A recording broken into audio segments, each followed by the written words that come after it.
जमुना किनारेवा और लपके धरना पानिया भराना चलने जमुना किनारेवा और लपके धरना कान्हा हमारियो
रहनी अगोर के अरे कतना कदम के दार हम रहनी अगोर के तबहु तहार बांसुरी बाजला भोर के ए सखी इनका आदत है पुराण ए सखी इनका आदत है पुराण कतना हम रखी आंख में आंसू बिटोर के अरे हम ना जननी कि श्याम बाड़न इतना कठोर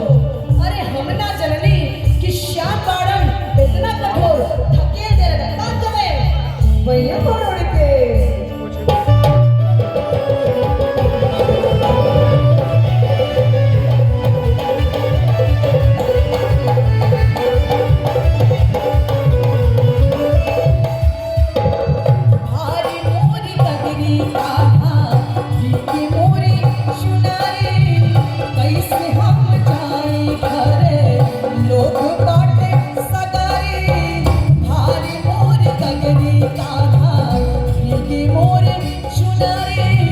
कैसे हम जाए घर